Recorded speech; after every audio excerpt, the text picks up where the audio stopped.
ഇവരെയും കൂടെ പരിചയപ്പെട്ടപ്പോൾ എനിക്കൊരു ധൈര്യമായി. കാരണം എങ്ങനെ കണ്ടുപിടിക്കും?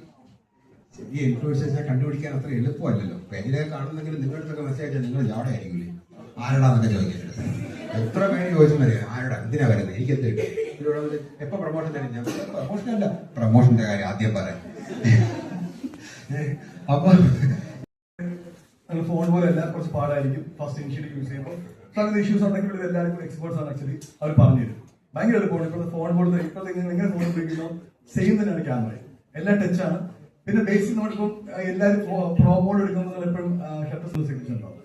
സോ അത് എല്ലാത്തിലുള്ള ഇപ്പൊ ക്യാമറ ഏറ്റവും സ്റ്റാർട്ടിംഗ് ക്യാമറ ഒരു ഓക്കെ. അപ്പൊ പോഡ്കാസ്റ്റുമായി ഇനി എന്താ നിങ്ങൾ പ്രതീക്ഷിക്കുന്നത്?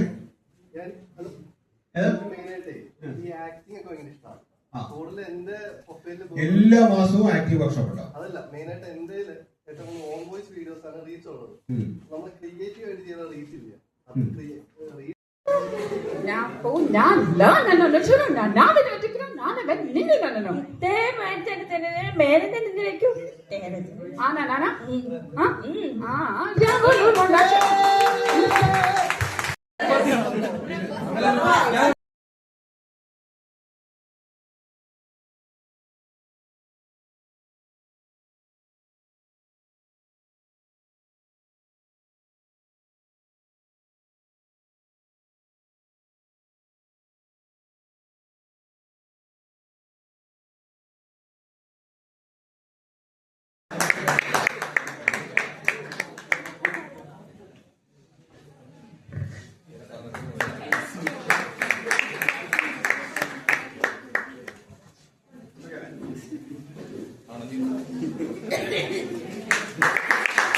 ൊക്കെ ഉണ്ടായിരുന്നു.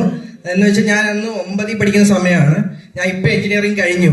അപ്പം 9ൽ പഠിക്കുന്ന സമയത്ത് ഒരുപാടധികം കളിയാക്കലുകളും കാര്യങ്ങളൊക്കെ കേട്ടാണ് തുടങ്ങിയത്. അപ്പം അതിനുശേഷം ഈ ഒരു കൊറോണ സമയത്ത് എനിക്ക് നല്ല രീതിയിലൊരു ഗ്രോത്ത് കിട്ടി. അതിനുശേഷം എനിക്കൊരു പ്ലേ ബട്ടൺ വേണമെന്ന് ഭയങ്കരമായിട്ടൊരു ആഗ്രഹം ഉണ്ടായിരുന്നു. അപ്പൊ ഞാൻ ഒരു ഷോർട്സ് ചാനൽ തുടങ്ങി. ഷോർട്സ് ട്രെൻഡിങ് നിൽക്കുന്ന സമയത്തായിരുന്നു. അപ്പോൾ ആ ഒരു 2022 സമയത്ത് ഞാൻ തുടങ്ങി. ഒരു 6 മാസത്തിനുള്ളിൽ തന്നെ ഒരു 100K സബ്സ്ക്രൈബേഴ്സ് അടിച്ച് ഒരു പ്ലേ ബട്ടൺ ഞാനങ്ങ് എടുത്തു. പിന്നെ ചാനലിനോട് ഞാൻ തിരിഞ്ഞു നോക്കിയില്ല.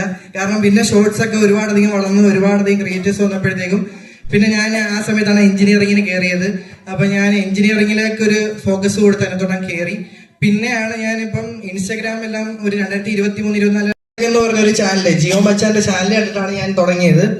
അപ്പൊ അന്ന് തുടങ്ങിയ സമയം